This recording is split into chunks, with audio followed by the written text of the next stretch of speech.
who's all about diets again, huh? I'm just saying it wouldn't hurt eating more fruits and vegetables. Yeah. Hey, give me the egg, pal. Give me the egg, friendly. Come on. Dad, stop it. What are you doing? Hey, I gotta choke you. That's filthy. Honey, 10-second rule. It's the ground, you pick it up within 10 seconds, you can eat it. Oh! Ew! Dude! What the? Yep, no one can ever forget that scene. But hey, at least the show was pretty good, right?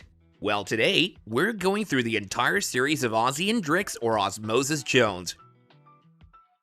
Yeah, because Ozzy and Drix is actually a sequel to the movie. So kicking things off with the movie itself, it's about this guy named Frank Dettori, played by Bill Murray. Now Frank's a total mess. He's the zookeeper at Sioux Cat Memorial Zoo over in Rhode Island and has really let himself go ever since his wife passed away. He's got this habit of eating the worst kinds of junk and not really caring about cleanliness, which totally bugs his daughter Shane, played by Elena Franklin. Inside Frank's body, things are just as chaotic. There's this white blood cell named Osmosis or Ozzy Jones, voiced by comedian Chris Rock. He's the rebel cop of the Frank PD.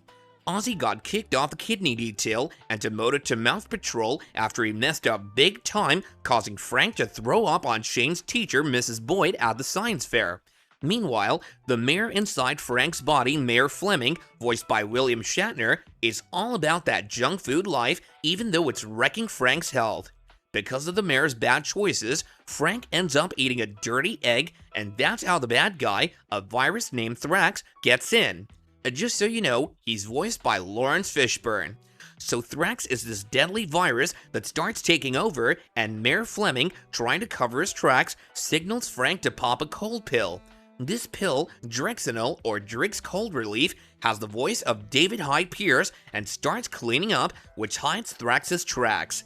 Ozzy gets the job to work with Drix, but he's not exactly happy about it. Thrax is clever though. He teams up with a bunch of sweat germs and attacks the mucus dam in Frank's nose. Ozzy and Drix nearly get wiped out, but Frank sniffs them out of danger. Ozzy, trying to get the scoop, goes undercover in a nightclub to catch Thrax. It backfires, however, but Drix saves the day by blowing up the place. The only thing is, this causes Frank to have a zit pop right in front of Mrs. Boyd, which is as embarrassing as it sounds.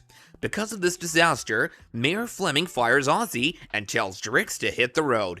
But Thrax is tougher than they thought and pulls off a heist in the hypothalamus gland, stealing a DNA bead which throws Frank's body into a crazy fever. He even kidnaps Leah Estrogen, the mayor's secretary, and tries to bail out of the body. Frank ends up in the hospital, totally out of it.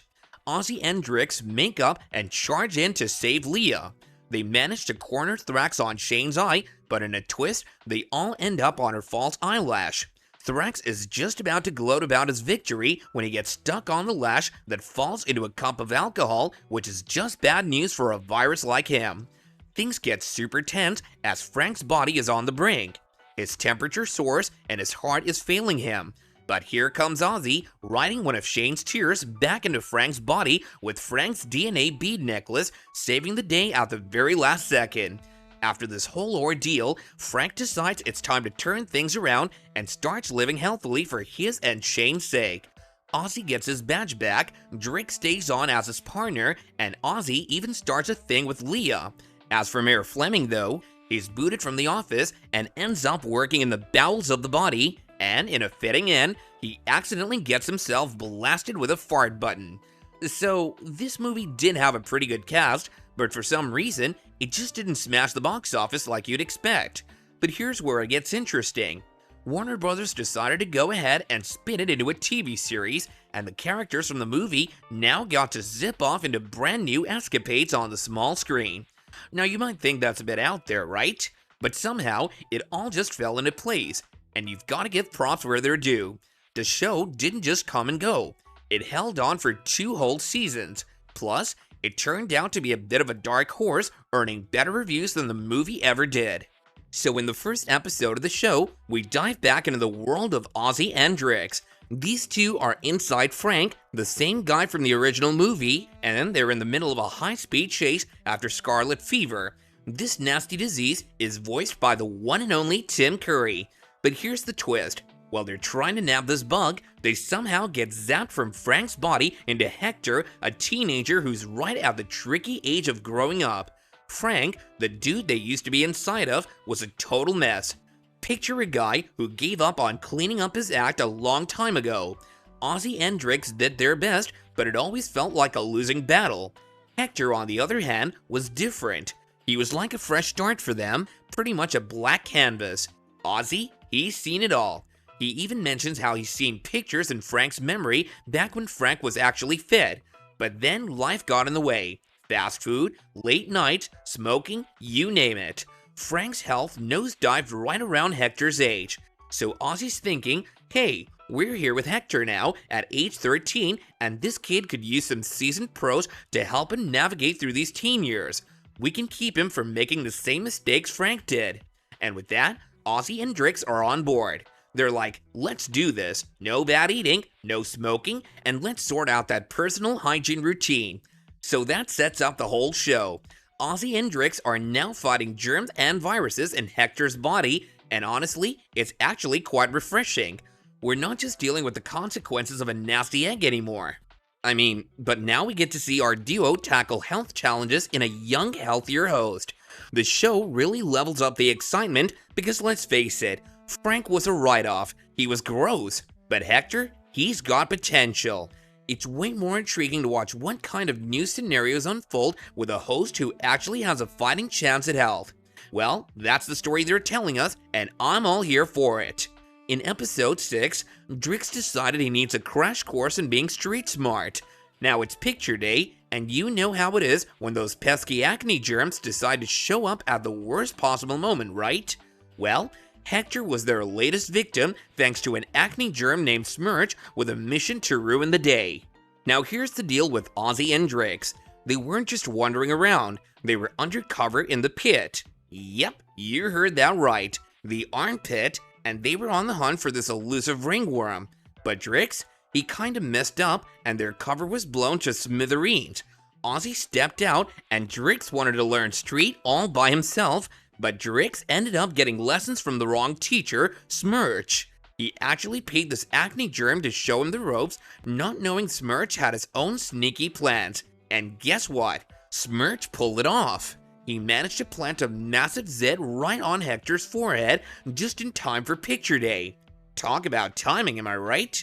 Meanwhile, poor Drix got nabbed and ended up in cuffs for falling for Smirch's scheme. Now, I remember watching this show, and it didn't shy away from bringing up less talked about issues to keep things fresh. They weren't just repeating the same old storylines. There was an episode called Where's the Smoke, which felt like a throwback to those public service announcements from the 80s and 90s that would tell you not to smoke or do drugs. These references used to pop up now and again, almost like the show was pausing to remind you that, hey, don't even think about picking up a cigarette. It was surprising to see this in a new Millennium show, but the message is timeless and it's important. So I was genuinely taken aback when they aired this episode. It showed Hector, who's just trying to fit in with the cool crowd at school, something we've all dealt with, right? And he gets peer pressured into trying a cigarette. They personify Nicotine as a character named Nicotine living inside Hector's body, showing the harmful effects of smoking and how easy it is to get hooked. The way they approached this topic was unique, especially for that time, and it was definitely something that made you think twice about smoking, even as a kid. There was also another episode called Sugar Shock, which dealt with the whole kids inhaling sugar situation. But I can't keep giving him cookies! And so, Hector goes on a candy-eating spree. It's like his cells hit fast forward because of all that sugar rush, making everything in his body speed up, including the bacteria that just love the sweet stuff. Now, when Hector's parents notice the candy craze, they put a stop to it. This switch causes Hector's blood sugar to plummet, and it's like his body hits the brakes hard. Everything slows down to a snail's pace, but here's the thing. Those sugar-loving bacteria aren't happy with this new diet. They crave that sugar, so they band together to form an army, eyeing Hector's sugar stash. In the midst of all of this, we've got Ozzy and his buddy Drix, and let's just say they're not at their best. Ozzy's struggling to keep his eyes open because without sugar, he's running on empty, and they've got to somehow muster the energy to take on this bacteria army that's on the hunt for sugar. To pull off this mission, they team up with the mole and save the day. I don't know if I keep trying that, it never works. Moving on to the second season, we really dove into the throes of puberty with Hector. His body started ramping up on testosterone, which, let's be honest, kind of opened the floodgates to a bunch of wild teenage hormone characters causing chaos. What this did to poor Hector's brain was pretty intense. It stirred up a storm of attitude changes, making him act out and get all rebellious, which I think we can all agree is pretty much a rite of passage at that age. In the first 2 episodes of the season, we see Ozzy end up in quite the jam. He somehow swaps bodies with a girl named Christine. Pretty crazy, right? It all went down when Christine was trying to save Hector, that guy who leaped off the high dive just to grab her attention. She's giving him mouth to mouth, and bam, Ozzy is in her body. Now Ozzy isn't himself anymore. He's inside Christine and starts turning all sorts of colors, and if that's not enough, he's acting all girly, which, you know, isn't like him at all. People are freaking out because they think he's some kind of virus on the loose. So what happens next? Ozzy gets cuffed. Yep, the cops come in and arrest him because they're convinced he's a virus that's causing all this chaos. Can you believe that? Ozzy in a girl's body, changing colors, and then ending up behind bars for being mistaken for a virus? Now things get super wild when Ozzy taps into the power of REM sleep to send out a distress signal. Now if you don't know, REM sleep is that intense dreaming phase where your eyes dart back and forth like crazy. When you're dreaming, you don't know you're dreaming. You're living in a fantasy world, typically, unless you're lucid, which means you're conscious during your dreams. As he's reaching out, Ozzy hits up his buddy Drix for some much-needed backup. And that's when Ozzy gets hit with this bombshell. He's going through a gender switcheroo. See, in this wild world, when a cell from one gender hitches a ride to a body of the opposite gender, poof, it transforms to match the new digs. Now stick with me, cause here's where Drix steps up with a master plan, and thank goodness there's another Drixenol cold pill on the scene, Drixine, chilling inside Christine. She's about to play a crucial part. With Drixine's help, Ozzy pulls off a grand escape plan back to Hector's body, which is where he's supposed to be, and just in the nick of time too, because this move stops Christine from winding up with a nasty case of pneumonia. In the series finale, Hector, who had a notorious sweet tooth and an aversion to toothbrushing, faced the consequences of his habit, a severe cavity. The culprit behind this agony was none other than General Malaise, a villain with a twisted plan to intensify Hector's toothache just as he was due for a dentist visit. Amidst this, Drix was battling his personal fears, a serious case of claustrophobia. In this conclusive episode, both characters confronted their fears. Hector braved the dentist's chair, and Drix took on his fear of tight spaces. The climax reached its peak in the episode Journey to the Center of the Tooth, where General Malaise launched an attack on Hector's tooth, causing an excruciating toothache. Fortunately, Ozzy and Drix emerged victorious, saving the day once again. However, with that victory, the show concluded abruptly. No big cliffhangers, no hints of what's next, just the end of the road for our germ-fighting duo. It seemed like the series had run its course. There wasn't any follow-up, no movie sequel, no show reboot, just nothing. Sometimes shows just finish their run, and that's okay. Although I can't help but feel there were more stories left in that world that could have been explored if given the chance. And there you have it, folks. That's Ozzy and Drix in a nutshell. Hit that like button if you had as much fun as I did, and dive into the next video for more mind-blowing content.